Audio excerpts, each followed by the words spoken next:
Entonces voy a compartir pantalla en el estudio número 36. Estudio número 36. Salimos ya del capítulo 8, que se nos alargó harto el capítulo 8. Se nos alargó bastante el capítulo 8. Salimos del capítulo 8 y ahora ya estamos en el capítulo 9 de Marcos. Tenemos 36 estudios. Eso da un promedio de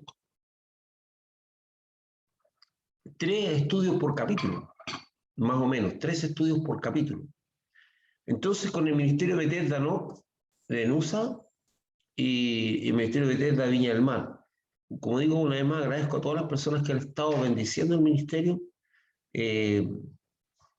Es una tremenda bendición para todos los que estamos acá, o sea, que estamos sirviendo al Señor. Entonces vamos a ver el texto. Bueno, yo voy a pasar más o menos rápido esto, sabiendo que el Evangelio es, como lo hemos estado diciendo, es un Evangelio que se le atribuye al hermano Marcos, sobrino de Bernabé, y que abarca desde el bautismo de Jesús hasta su resurrección, y que fue escrito en el año 70, 60-70 después de Cristo. Yo espero que con todas las bendiciones que hemos tenido, algo se vaya quedando de esto, y que es un evangelio sinóptico. Ahora vamos a darnos cuenta que eso de sinóptico nos va a servir mucho para lo que vamos a hacer en estos momentos. Nos va a servir muchísimo. Entonces, veamos.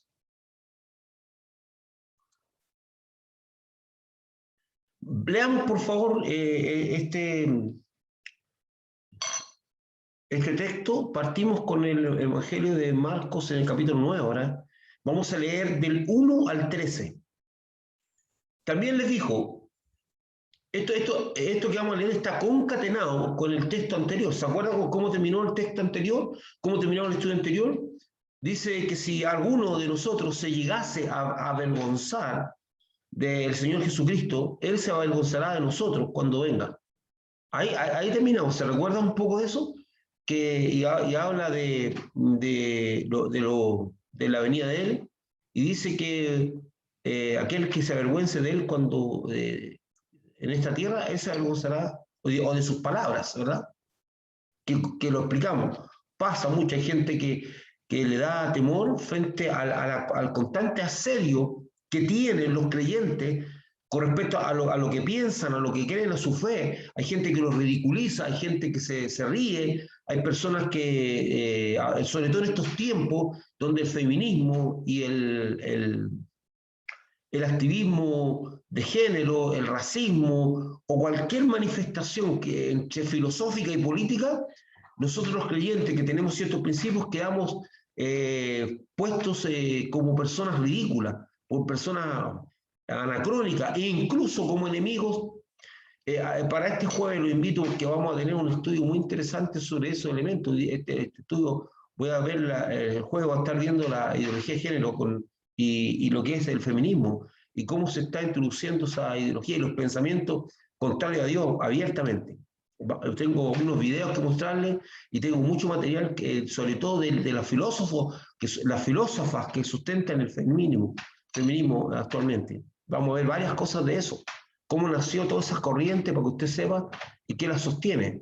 Y vamos a ver cómo esos pensamientos son contrarios a Dios y por qué el Evangelio es un estorbo para estas corrientes. ¿Por qué el Evangelio es una molestia desde el punto de vista de las metas que ellos tienen a lograr? ¿Por qué sería un estorbo?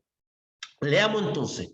También les dijo, de cierto os digo, hay algunos de los que están aquí que no gustarán la muerte hasta que hayan visto el reino de Dios venido con poder.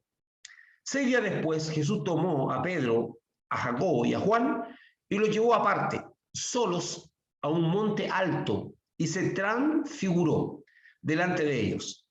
Y sus vestidos se volvieron resplandecientes, muy blancos como la nieve, tanto que ningún lavador en la tierra lo puede hacer tan blanco. Y les apareció Elías con Moisés, que hablaban con Jesús. Entonces Pedro le dijo a Jesús: Maestro, bueno es para nosotros que estemos aquí y hagamos 3 enramadas, una para ti, otra para Moisés y otra para Elías, porque no sabía lo que hablaba, pues estaba espantado, estaban espantados.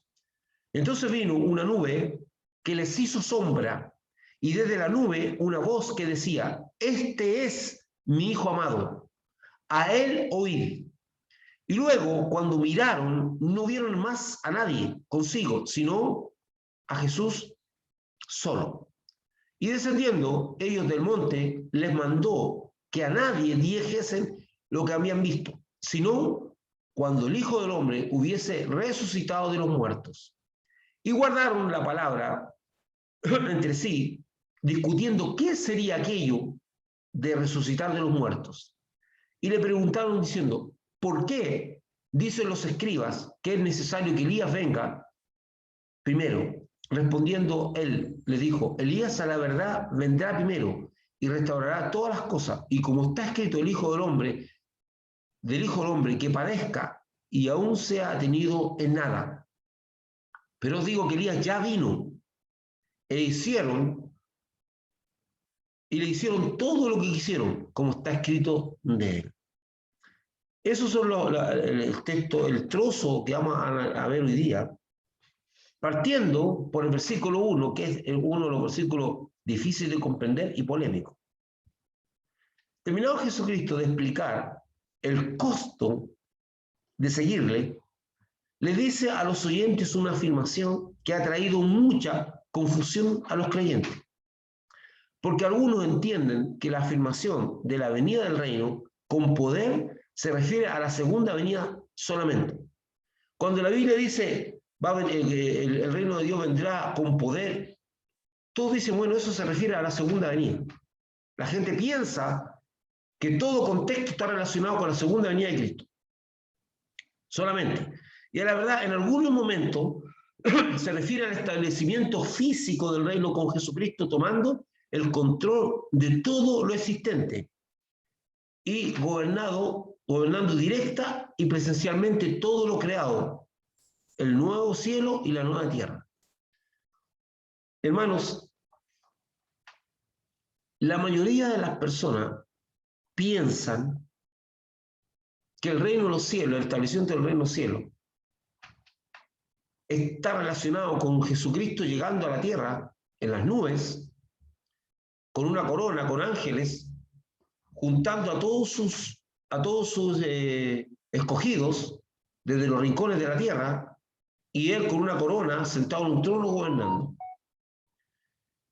A todo esto, todas las figuras que tenemos, que hacemos, que pensamos de lo que va a ser la vida nuestra después de la muerte, está íntimamente relacionado con la idea que tenemos de nosotros mismos ahora.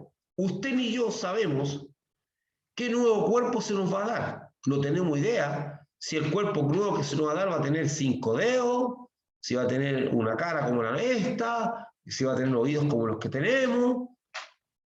No tenemos idea. Ahora, pensamos que puede ser así, porque la resurrección de Jesucristo, en su nuevo cuerpo, el cuerpo resucitado, aunque era un cuerpo, el mismo cuerpo que tenía resucitado, de hecho Jesús muestra las huellas de los clavos en la mano a Tomás, que no creía.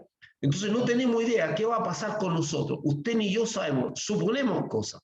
Todas nuestras suposiciones están en la dimensión actual de lo que somos, como somos, con ojos, con orejas, con manos, pero dice que se nos va a dar un nuevo cuerpo. No nos imaginamos una monstruosidad de cuerpo, no tenemos idea. De hecho, la Biblia habla de cuerpo espiritual, cuerpo carnal, habla del cuerpo angelical, cuerpo humano, habla muchas cosas. De hecho, cuando la Biblia hace descripciones, sobre todo en Ezequiel, cuando hace descripciones de los querubines que tenían ojos por dentro y por fuera, una cosa que, si usted me pone, si se pone a pensar, eso es algo, a nuestra manera de pensar, realmente horrible. O sea, tener ojos por dentro y por fuera, no sé cómo, ¿entienden? No es atractivo. Pero en resumidas cuentas, el establecimiento del reino de Dios, nosotros lo imaginamos físicamente, Jesucristo viniendo, tomando el control y gobernando sobre toda la creación. Cosa que es verdad. Pero el reino no consiste solamente en un orden físico. Y eso es lo importante que usted lo tenga, porque el reino de Dios es espiritual y que se concreta en lo físico. Lo vuelvo a repetir. El reino de Dios es espiritual y se concreta en lo físico. De hecho, Jesús dice, el reino de los cielos ya está en medio de vosotros. Y después vamos a ir viendo. Entonces, esta palabrita que ha traído confusión, ojalá que Dios me permita, en su eterna misericordia, que a usted le quede claro hoy día. Este versículo en particular. Y también les dijo, de cierto os digo, que hay algunos de los que están aquí, está hablando en presente Jesús, hace 2000 años, que no gustarán la muerte hasta que hayan visto el reino de Dios venido con poder. Si nos sujetamos a la idea, estricta idea de que la venida del reino es Jesús viniendo en el aire con los ángeles de Dios estableciendo, entonces esas personas ya deberían tener 2000 años de vida, un poquito más, pero están muertos. Ninguno de ellos está vivo. Y aquí solo empieza el panorama. Voy a leer el versículo nuevo, por favor. Voy a leerlo, léalo y léalo, o sea, véalo. Dice, también le dijo, de cierto digo que hay algunos de los que están aquí que no gustarán la muerte hasta que hayan visto el reino de Dios venido con poder. No dice hasta que hayan entrado al reino de Dios con poder. No dice eso, dice hasta que hayan visto. Y aquí viene lo primero, asombroso. Lo primero, mire lo que dice ahí. Dice, si este texto lo hubiésemos escrito nosotros, ¿sabe cómo lo hubiésemos escrito? Lo habríamos escrito así. También les dijo, de cierto os digo, que hay algunos de los que están aquí presentes, de los que están aquí, que no sufrirán la muerte hasta que hayan visto al reino de Dios. Pero el que escribió ese texto puso, no gustarán la muerte. Wow, hermano, esto es emocionante, esto es espectacular, esto es increíble. Tome esto y saque fe de esto. Dice, no gustarán. Las cosas ricas se gustan, las cosas deliciosas se gustan. Nosotros decimos, oh, sufrió la muerte, sufrió. Porque para nosotros la muerte es un sufrimiento, pero para Dios es un gustar. Pablo lo entiende claramente y dice, la muerte para mí es ganancia y el vivir es Cristo. La muerte no es un tema a tocar entre nosotros, la muerte es un tema a esquivar. La muerte, aún siendo creyente, que llevamos años caminando con el Señor, aún seguimos viendo la muerte como una tragedia. Y eso nos hace esclavos de la muerte. Eso nos hace esclavos del diablo. Porque la gran victoria que Jesús tuvo en la cruz del Calvario es que venció la muerte, que era el último gran enemigo del hombre. Porque más allá de la muerte no hay nada más. ¿Qué más te pueden hacer aquí en la tierra que matarte? Ah, pastores que pueden pescar mi cuerpo y destrozarlo. Ya estoy muerto. No sientes nada. Ah, es que me pueden convertir en ceniza y me pueden tirar al mar y desaparezco. Es que, a no ser que tú seas egipcio, que piensas que tienes que llevar el cuerpo vuelve a la tierra. Entonces usa la palabra gustar, y quiero leer un poco. Aquí Jesucristo dice que algunos no gustarán la muerte sin antes ver el reino de Dios venido con poder. Lo primero que llama la atención es que no dice no sufrirán la muerte, sino que dice no gustarán la muerte. Como si la muerte fuera placentera de enfrentar. Y una vez más el Señor nos trata de hacer entender que el momento de la muerte no es una tragedia, sino el grato momento de ir a su encuentro. Y eso es lo que debiera primar en el corazón de cada creyente. No solamente decir, nosotros los evangélicos no lloramos en el cementerio porque nuestra... Pero bueno, si el llorar o no llorar, esa cuestión no hace que usted sea más... Tal vez no armamos escándalo, eso sí podría ser un poquito más claro, pero llorar o no llorar, a la gente se le llora, es normal llorar, está bien llorar, porque el llanto es una forma de descomprimirnos interiormente, ¿verdad? Es importante que nos descomprimamos frente a la presión y al exceso de presión interior. Por eso viene la depresión, cuando ya la cosa se pone muy complicada, donde ya tanto es la presión que nos vamos a la depresión, que es un relajamiento, una pérdida de sentido de esfuerzo, no queremos hacer nada. No es eso lo que... La muerte no debiera ser una tragedia. Tampoco nosotros debiéramos andar buscando el peligro para decir que yo tengo una fe grande. No, hermano, esto es vivir en la libertad que da Jesús. La muerte no es el fin, es una puerta que me lleva a atravesar el río. Como dice la canción, el cántico y la Biblia, habla de atravesar el río también. Bueno, de ahí nacieron porque esto se mezcla con cuestiones media extrañas. Y ahí vienen las monedas que le ponían a los muertos en los ojos para que le pagaran al barquero. Cosas de las tradiciones por ahí inglesas. Pero Jesús no le llama a la muerte, no le dice no sufrirán, sino que dice no gustarán. Primera cosa que usted tiene que sacar hoy día para su corazón: la muerte no es una tragedia, la muerte no es el fin. El Señor le llama no gustarán la muerte, no dice no la sufrirán. Vamos un poquito más adelante. Lo segundo es que se podría entender que habrá algunas personas que no morirán hasta que regresara Jesucristo. Sin embargo, esto no se cumplió, porque todos los que escucharon están muertos, todos los que lo escucharon están muertos. Entonces, ¿qué quiso decir el Señor? La única manera de comprender la Biblia es por la Biblia, a través de la Biblia. La Biblia se entiende por la Biblia. Por lo cual analizaremos los siguientes versículos, Romanos 14, 17 y Juan 3, 3. He tomado esos dos versículos, lo vamos a ver acá, no he tomado más. Veamos lo que dice Romanos 14, 17. Porque el reino de Dios no es comida ni bebida, sino justicia, paz y gozo en el Espíritu. Establece el reino no como una cuestión física gobernante, sino como una condición interior del alma, una condición del espíritu de nuestra alma, y dice que el reino de Dios se sustentado por el Espíritu Santo de Dios. Ya sacamos la dimensión física. Yo quiero que usted me pueda entender. Existe un establecimiento físico del reino de Dios cuando el Señor venga y se haga cargo de todo y gobierne físicamente o espiritualmente, o más bien dicho la palabra presencialmente a todos nosotros. O sea, toma el control de todo el universo, de todo el mundo, y Él va a estar ahí. Y lo dice que todo ojo le verá. Ven, así es, establecimiento. Pero el reino no está sustentado en la venida del Señor. El reino es justicia, paz y gozo en el Espíritu Santo. Eso es el reino. El reino usted puede ahora, en este instante, aquí, en esta tierra, estar viviendo físicamente en esta tierra, pero estar en el reino de Dios. Ojalá que usted me pueda entender lo que estoy diciendo.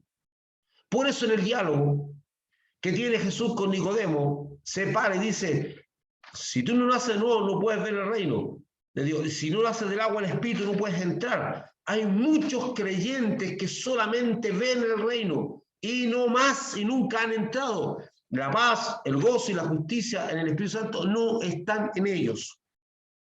Sigo para adelante. En Romanos 14 y 17 se habla de la connotación espiritual del reino de Dios, no del establecimiento físico del reino, sino que la consistencia espiritual del reino se establece en el alma del ser humano, en su interior, al igual que el tabernáculo de adoración a Dios es todo nuestro ser. Por eso, cuando están hablando del templo, Pablo también dice, aquí dice que hay un templo, un tabernáculo mucho más grande. Entonces, nuestro ser, nuestra alma, nuestro cuerpo es el tabernáculo de adoración a Dios. Difícil de entender, pero dice que ya hay un tabernáculo mucho más grande. Está tratando de hacerlo entender que nosotros somos el tabernáculo de adoración, que nuestro ser es el tabernáculo de adoración. A lo mismo, es lo mismo. Al igual que el tabernáculo de adoración a Dios es todo nuestro ser, este reino se manifiesta en justicia, paz y gozo en nuestro ser interior. Por eso, dependiendo del contexto bíblico del reino de Dios, se referirá a la segunda venida y no tal vez a una connotación interior. O sea, dependiendo del contexto, se estará refiriendo a la venida del Señor o se estará refiriendo al reino de nosotros. Súper importante, una muestra para que su fe crezca, para que su esperanza en el Señor no cambie ni varíe. Muchos, hasta el día de hoy, se preguntan, ¿cómo es que los cristianos de la primitiva iglesia soportaron la muerte en el circo romano, ser quemados como antorcha, ser tirados a los leones? ¿Y cómo soportaron en las cárceles o en los subterráneos del circo romano? Soportaron la tensión de estar viviendo que pronto iban a ser muertos, quemados o iban a ser comidos por la fiera. Mi querido hermano, es lo que usted no debe entender. Por eso hay gente que me pregunta y me dice, pastor, me dice, yo no sé si tendré el valor para serle fiel al Señor cuando venga la persecución. Y están pensando que el reino, que la vida espiritual, que nuestra relación con Dios está sostenida por su mente, por su alma, por sus capacidades. No, hermano, no es posible sostener nuestra relación con Dios a base de esfuerzo humano. No es posible. Porque si hubiese sido a base de esfuerzo humano, Jesús no hubiese tenido necesidad de venir. Nosotros a través de nuestro esfuerzo hubiésemos llegado a tener una reconciliación con Dios. Esto no es ni será nunca humano. Esto es divino. Entonces, cuando los hermanos estaban en los subterráneos del circo romano o estaban en sus casas a punto de ser prendidos, se manifestaba el reino en ellos. Lo inundaba una paz, un gozo. Y no tenían ninguna cosa para maldecir a sus enemigos. La justicia de Dios lo inundaba. El sentido de perdón, se sentían tan perdonados, se sentían con tanta paz y con tanto gozo, que gozo no es igual a alegría, que eso tenía loco, loco ya, más loco de lo que estaba, al emperador Nerón y a Tiberio y a toda esa gente, porque cuando iban a revisar, y eso está en la historia, cuando iban a revisar los cuerpos de los mártires, normalmente lo encontraban con una sonrisa. ¿Y por qué? ¿Porque eran masoquistas? ¿Porque eran unos locos demenciales que les gustaba que los tiraran a los leones? No, no, no. Era porque en medio de esa prueba gigante, el reino de Dios sustentado por el Espíritu se manifestaba. Entonces no podían ver su condición física, sino que su condición interior superaba a la condición de peligro y de muerte que les rodeaba, lo superaba. Entonces cuando enfrentaban la muerte, la enfrentaban con una paz y con un gozo indescriptible. No por ello, sino sustentados por el Espíritu. El Espíritu Santo les traía eso a su corazón. Por eso cuando Pablo va a enfrentar la muerte, lo hace. Por eso Pedro cuando enfrenta la muerte, lo hace. Porque el reino se manifiesta. Entonces el reino es algo interior, se desarrolla interiormente. Entonces aquí vamos a entender Juan 3. Perdón. Bueno, aquí vamos a entender, a ver, me salté un poco. Aquí, Juan 3:3. Respondiendo Jesús le dijo, de cierto te digo, que el que no naciere de nuevo no puede ver el reino de Dios. Este es el diálogo que tiene Jesús con Nicodemo. Y aquí nuevamente usa las mismas palabras. Dice, no gustarán la muerte hasta que no hayan visto el reino de Dios venir con gran poder. Y aquí también dice ver. Respondió Jesús y le dijo, de cierto te digo, que el que no naciere de nuevo no puede ver el reino de Dios. En Juan 3:3 dice que el nuevo nacimiento permite ver el reino de Dios. Esto es lo que Jesucristo dice que verán venir, el reino con poder, y que verán mucho, lo que está diciendo Jesús, que verán muchos nuevos nacimientos. Esto es, que muchos no iban a morir antes de ver una gran cantidad de personas naciendo de nuevo y recibiendo a Jesucristo, al creer en su nombre. Dice, no gustarán la muerte hasta que no vean venir el reino de Dios con poder. Y se está refiriendo a esto. Van a ver a muchas personas convirtiéndose y entregándose a Dios. Porque dice, el que no nace de nuevo no puede ver el reino. Y ellos fueron capaces de ver el reino. Ellos nacieron de nuevo y vieron cómo Dios expandió, vieron la gloria de Dios manifestarse. A eso se está refiriendo. No se está refiriendo a que no iban a morir hasta la segunda venida de Cristo, sino hasta que ese reino empezara a ser visible, la manifestación del reino de las personas, se viera la justicia, la paz y el gozo. Y lo vieron en el circo romano, lo vieron en las persecuciones de Nerón, en las persecuciones del rey de acá de Jerusalén, Herodes, y toda esa gente que trató mal, lo vieron en la persecución del pueblo. Esa gente se mantenía y la manifestación del reino se vio, vieron el reino manifestado, y a eso se está refiriendo. No se está refiriendo al entrar.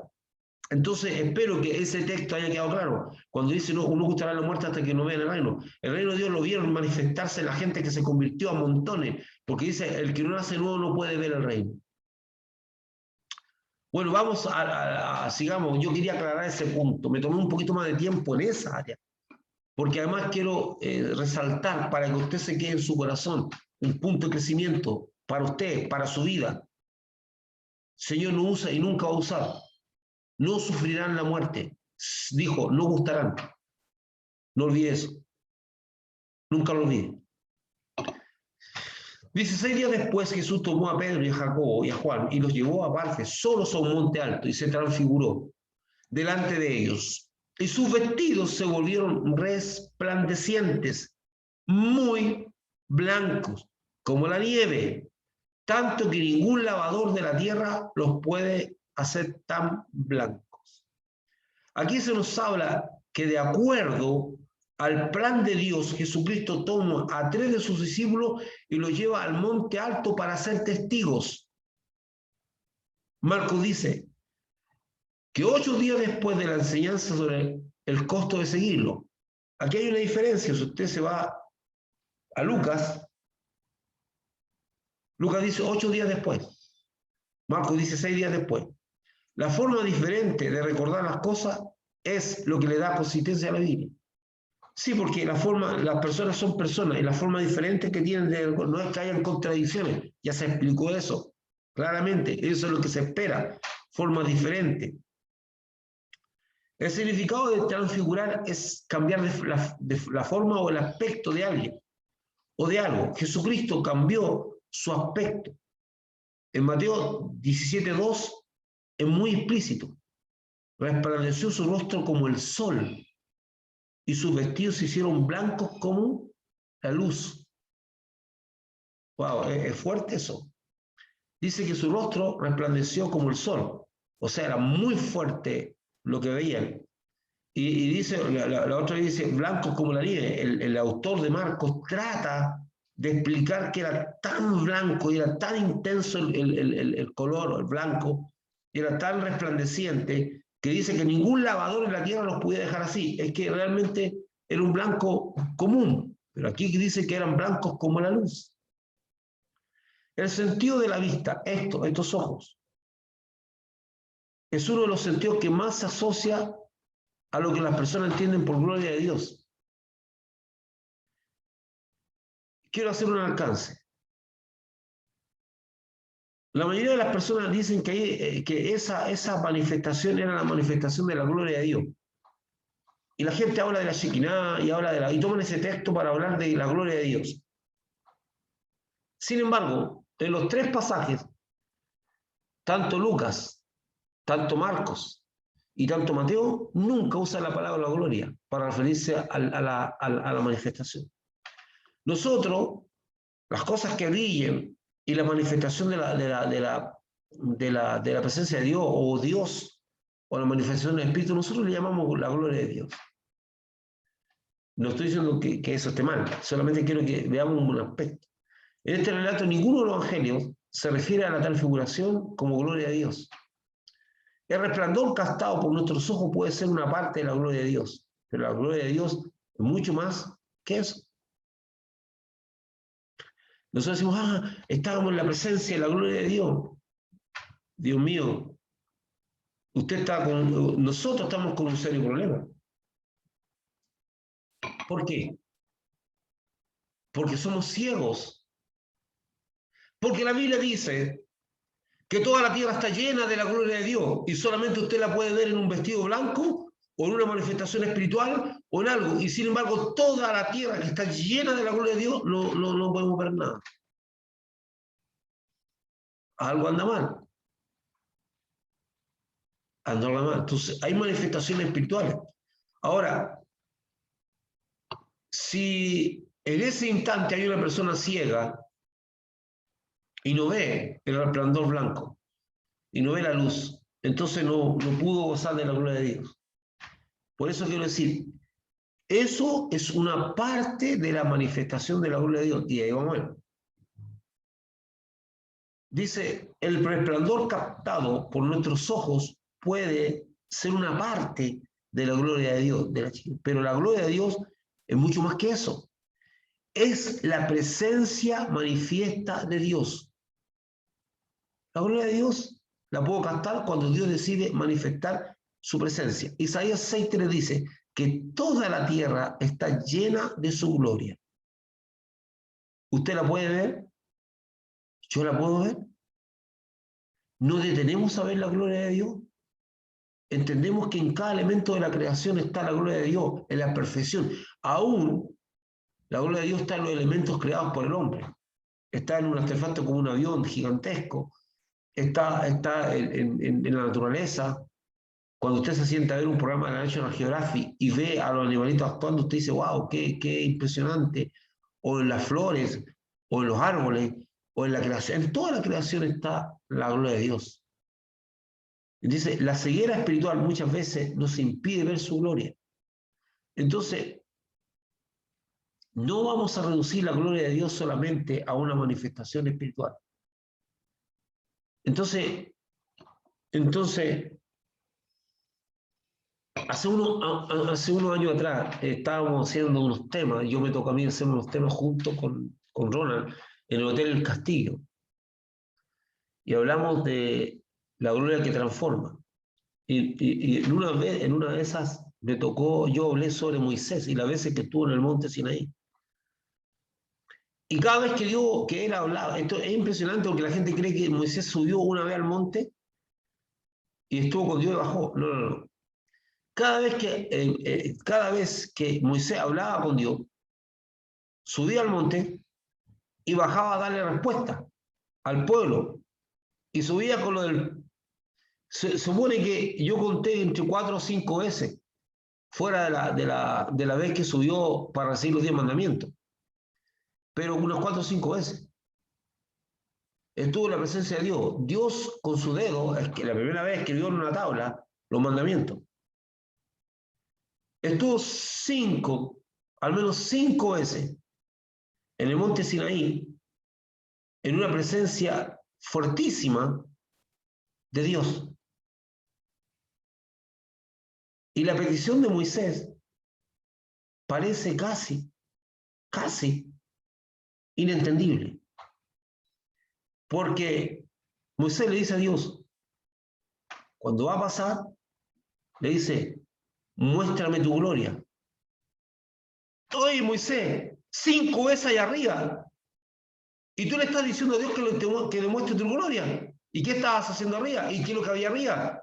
Y cuando Dios escribió con su dedo en las tablas, ¿qué es lo que era eso? ¿Qué es lo que era eso?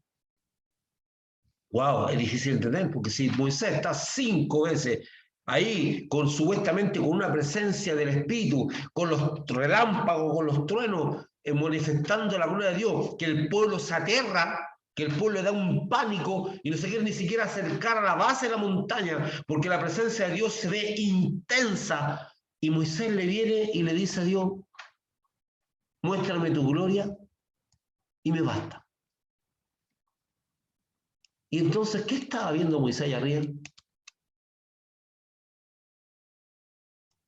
No voy a entrar a profundizar en eso. Ya es un tema que hice allá en el castillo, porque este es otro tema, pero les quiero mostrar que esto es más que manifestaciones espirituales. Por eso Pablo define la gloria de Dios como algo increíble. Dice, entonces, bueno, usted sabe la respuesta que le da Dios a Moisés, pasará todo mi ser, pero te pondré en la hendidura de la roca y solo verás mis espaldas. Hay una significancia muy grande ahí. Entonces vamos comprendiendo las cosas, ¿verdad? Entonces, él dice, y les apareció Elías con Moisés, que hablaban con Jesús. Entonces Pedro les dijo a Jesús, Maestro, bueno es para nosotros que estemos aquí y hagamos 3 enramadas, una para ti, otra para Moisés y otra para Elías, porque no sabía lo que hablaba, pues estaban espantados. Bueno, aquí viene la primera manifestación increíble del Espíritu Santo. Sí. Elías y Moisés eran de cientos o unos cuantos miles de años atrás. ¿Cómo se dieron cuenta que eran Elías y Moisés? ¿Cómo es que supieron que esas 2 personas eran Elías y Moisés? Por revelación de Dios y del Espíritu. Vamos para adelante. Moisés y Elías representan la ley y los profetas. En la que los israelitas tenían puesta la esperanza y que muchos creyentes también al día de hoy inconscientemente tienen la esperanza. Es proféticamente significativo que estén conversando con Jesucristo. Primero, que aunque han pasado cientos de años, unos miles, ellos viven, ellos están vivos, ellos viven aún. Porque Dios no es un Dios de muertos, es un Dios de vivos. Y es la esperanza que usted tiene que tener, que aunque esté muerto, vivirá. Usted va a ir camino a la muerte cuando su cuerpo ya no pueda seguir en esta tierra porque el envejecimiento, porque la enfermedad o porque cualquier cosa que haya pasado, Dios determinó que llegó a su punto final. Usted tiene que tener la certeza que la palabra de Jesús se cumple. El que cree en mí, aunque esté muerto, vivirá. Y eso lo debe tener aquí profundamente en el corazón, porque eso lo va a animar, le va a dar fe para enfrentar los desafíos de la vida. La vida en esta tierra es una vida transitoria. Su destino no está aquí, está con el Señor. Pero sí su destino se define aquí. Pero su destino no es esta tierra. Dios no tiene el deseo de preservar esta tierra, pero aquí se define dónde va a estar su eternidad. Anuncian que la ley y los profetas que han precedido a Jesucristo han cumplido su propósito y una nueva época ha empezado, porque el fin, el destino de la ley es Cristo. Es como, dice Pablo, es como un ayo, como un maestro o un cuidador que te está guiando de la mano hacia Cristo. Y eso es la ley. La ley era un camino para ir a Cristo. Bueno, se aparecen los dos para decir que esto se cumplió. A pesar de que Pedro y sus compañeros están espantados por la visión y por la revelación de Moisés y Elías, ya que ellos no los conocían por la enorme diferencia generacional. Y eso tiene que tener claro, otra cosa que usted tiene que tener claro en su corazón. Pastor, yo soy ignorante, pastor, yo no tengo conocimiento de la Biblia, pastor, eso no vale de nada. Si o sea, vale en el sentido, perdón la expresión, vale en el sentido que yo tengo que guiarme en la verdad, en eso vale. Pero no es una cosa que usted dependa, o sea, si Dios quiere que usted sepa algo, se lo va a revelar. Si Dios lo manda, si usted lo manda, mira, dice Dios, yo te voy a mandar, anda a tal lugar y tienes que hacer tal cosa y ahí te vas a encontrar con tal persona y Dios le va a dar a usted la capacidad espiritual de reconocer a la persona por la cual lo envió. Usted, en la Biblia está llena de esos ejemplos. Por eso usted tiene que caminar en la confianza de Dios. Si Dios me pide algo, Él sabe lo que me está pidiendo y Él sabe que yo podré cumplir y que si tengo que encontrarme con una persona que no conozco, la reconoceré. Usted está caminando con un Dios que todo lo sabe. un Dios que todo lo puede, tiene que retomar su confianza profunda en el Señor. Tiene que empezar a creerle a Dios. No creer en Dios, creerle a Dios. Hay una diferencia de creer en Dios a creerle a Dios. Caminar con Dios. Espero que usted me esté entendiendo. Espero hacerme entender. Dame a entender, a despertar fe en usted. Usted está con un Dios poderoso. Y Dios le va a hacer reconocer a las personas si usted necesita reconocerla.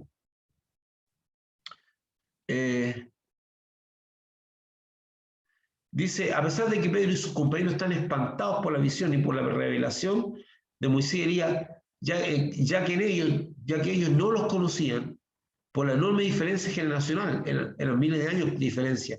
Sin embargo, ellos muestran una tendencia muy típica de los discípulos de Jesucristo. El armar enramadas o carpas en torno a las manifestaciones de Dios. Quieren retenerlas en el tiempo y no quieren bajar al valle a seguir transitando por los desafíos de la vida.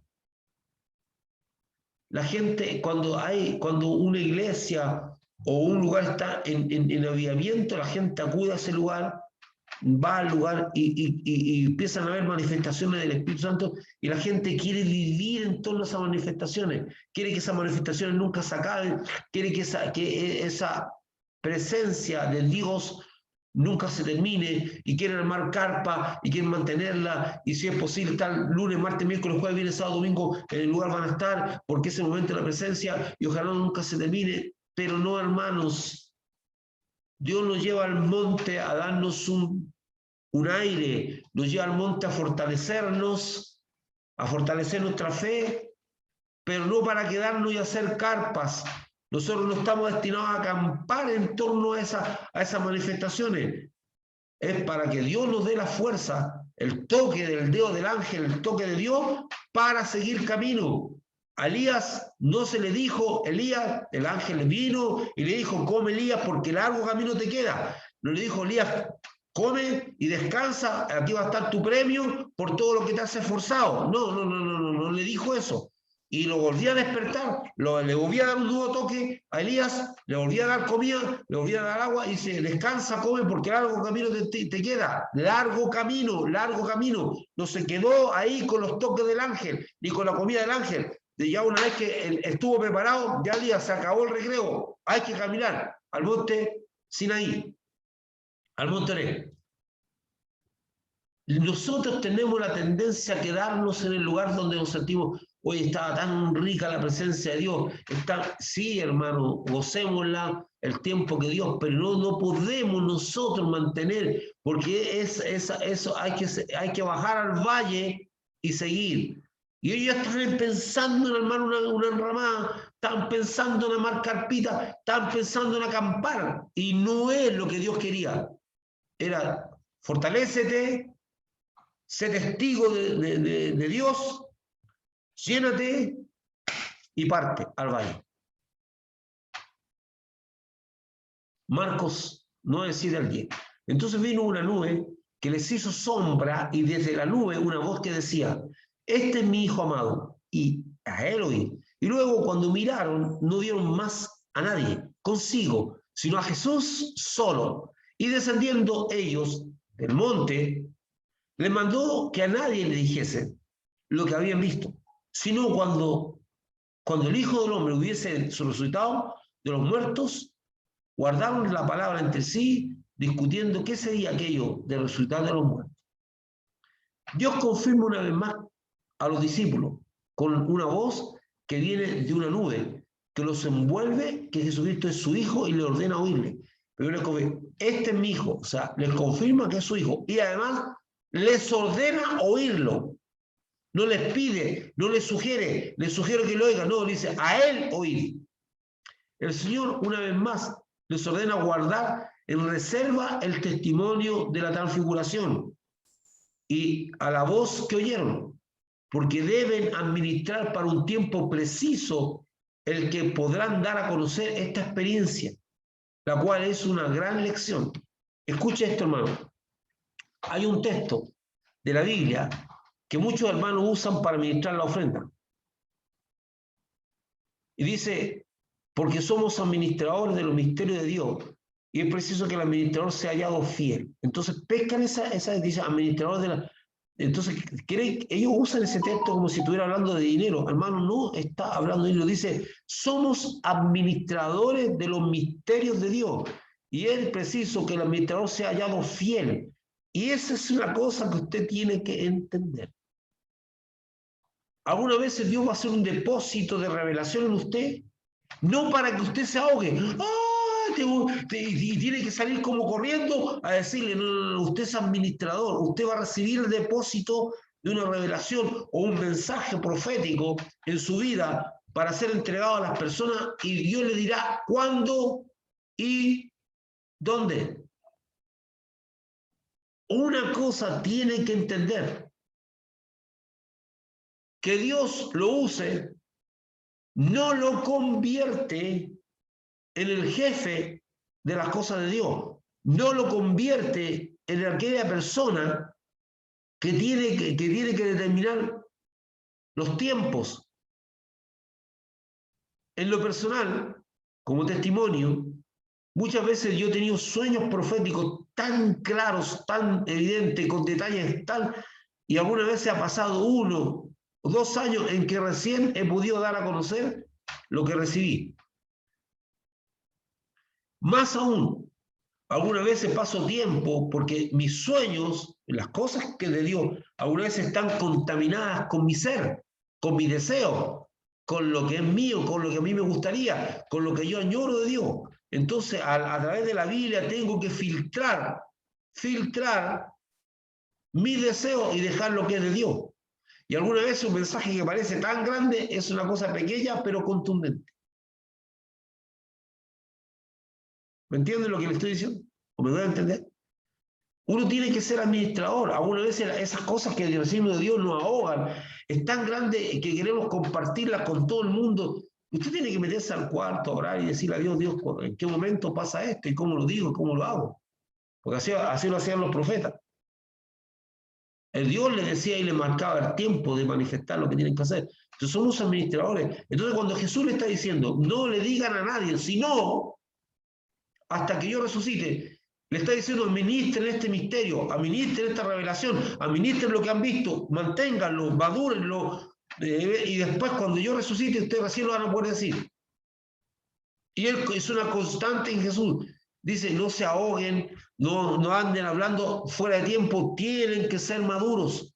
Porque cuando las cosas se dicen fuera de tiempo, no ejercen el propósito que Dios tenía para ellos. Todo tiene su tiempo. Eclesiastés lo dice, todo tiene su tiempo. El problema, y eso también nos enseña a nosotros a ser temperado, la templanza y el estar temperado es una cosa súper... ¿Cómo yo logro contenerme para ser obediente a Dios? ¿Cómo logro contenerme? Porque algunas veces es una parte de la prueba que Dios nos da. Yo te paso esto, no lo uses todavía. Yo te necesito cuando lo uses. Y usted está ahí, la tentación es mucha. Usted me está entendiendo, ¿verdad? Usted me está comprendiendo lo que yo le estoy hablando. Espero que sí. Me voy a entender, yo me voy a entender, porque el que tengo que entender soy yo. Entonces, usted tiene que, eso es parte de la maduración. Hay cosas que nos van a ahogar porque queremos expresarla. Es como cuando una persona dice, oye, te tengo que contar algo y yo necesito desahogarme contigo, pero tú, como decimos en Chile, muere piola, quédate calladito. Y la gente está desesperada, no, ya no aguanto más, este secreto tengo que contárselo a alguien, ¿verdad? O eso es una prueba también para nosotros. El Señor una vez más les ordena guardar en reserva el testimonio, bueno, ya lo leímos. El testimonio de las experiencias personales se debe anunciar en el tiempo en que Jesucristo lo señale o no cumplirá el propósito de bendición que Dios determinó para ellos. La muerte y la resurrección de Jesucristo han sido un problema permanente para el entendimiento de los discípulos. Jesucristo lo anuncia una vez y otra vez, pero ellos lograban comprender lo que les hablaba, o sea, no lograban, eso es decir, no lograban comprender lo que les hablaba. Marcos 9, 11 al 13 dice, y le preguntaron diciendo, ¿por qué dicen los escribas que es necesario que Elías venga primero? Respondiendo él les dijo, Elías a la verdad vendrá primero y restaurará todas las cosas. Y como está escrito, del Hijo del Hombre que padezca mucho y sea tenido en nada, pero os digo que Elías ya vino y le hicieron todo lo que quisieron, como está escrito de él. Los discípulos que acaban de ver a Elías, porque lo vieron junto a Moisés, en la transfiguración, se le ilumina la mente y le preguntan a Jesucristo, ¿por qué los escribas dicen que antes que venga el Mesías debe venir Elías? Al parecer, la mayoría de los israelitas, ellos pensaban que en una encarnación de Elías, una encarnación física, o sea, que Elías iba a volver encarnado en Elías mismo, a ser Elías. Sin embargo, Elías representa un tipo de ministerio, el cual era confrontacional contra los reyes pecadores y apartados. Elías representa un tipo de ministerio, un tipo de ministerio que remece. Entonces, cuando dice que Elías ha de venir, no es que Elías físicamente ha de venir, sino que el tipo de ministerio que representa Elías es el que va a preceder a Jesucristo. Va a estar antes de Jesucristo. Era un ministerio de valientes en medio de muchos enemigos dispuestos a quitarle la vida. Acuérdense que Jezabel lo único que quería era cortarle la cabeza a Elías. Era un ministerio que sacudía los cimientos de la nación. Siendo minoría, nunca callaron. Acuérdense que Jezabel había matado a casi todos los profetas. Elías le dice a Dios, solamente he quedado yo. Y Dios le dice, no, Elías, hay 7.000 que no han doblado su rodilla, ¿verdad? Siendo minoría, nunca callaron y sacudieron el espíritu de la nación llamándola al arrepentimiento y vuelta a Dios, una nación rebelde, donde las mismas personas rebeldes te pueden llamar. Entonces, cuando yo me paro, imagínense si usted y yo tengo el valor de decir que el aborto es un asesinato, que Dios no quiere que las mujeres aborten y asesinen a los bebés. Si yo me pongo a anunciar eso, yo tengo muchos enemigos que lo único que van a querer en mi cabeza. Pero debemos tener el valor para hacerlo. Hay ministerios confrontacionales. Hay ministerios que expresan la verdad de Dios de una manera fuerte. El ministerio que representa a Elías es un ministerio confrontacional. Lo hace con Acab, lo hace con Jezabel, lo hace con el pueblo y los confronta. Pero no es una confrontación caprichosa, es una confrontación conforme a la palabra de Dios y a la orden que Dios le ha dado. Este ministerio lo realizó Juan el Bautista, quien preparó el camino a Jesucristo, a quien el mismo Jesucristo identifica como el Elías que había de venir. Ese ministerio no es Elías físico. Juan no es la reencarnación de Elías. Juan representa el mismo ministerio, el ministerio confrontacional, que se para frente a Herodes y lo confronta, y que hace que lo odie la mujer de Herodías, la odia a Juan, porque la pone en descubierto. Es un ministerio confrontacional contra el pueblo y contra el pueblo que acude a Elías en masa para ser bautizado. Es un ministerio confrontacional contra la élite religiosa, a la cual Elías le dice que si ellos se creían mejores y se creían hijos de Abraham y por eso no tenían que cambiar, entonces Elías le dice que Dios dice generación de víbora, y es un ministerio confrontacional que dice que Dios puede levantar hijos a Abraham de las piedras. Hay ministerios confrontacionales que Dios le dio. Entonces, cuando Jesús dice que que el día vino, que el ministerio confrontacional que preparó el camino del Señor, de Jesucristo para la tierra, que causar expectación espiritual, lo hizo Juan. A eso se está refiriendo. Eso es. Y mi querido hermano, con esto yo termino el estudio de hoy día. Por lo menos acudimos a los capítulos, empezamos el capítulo 9, y con la esperanza en mi corazón de que esto haya sido realmente una construcción para ustedes.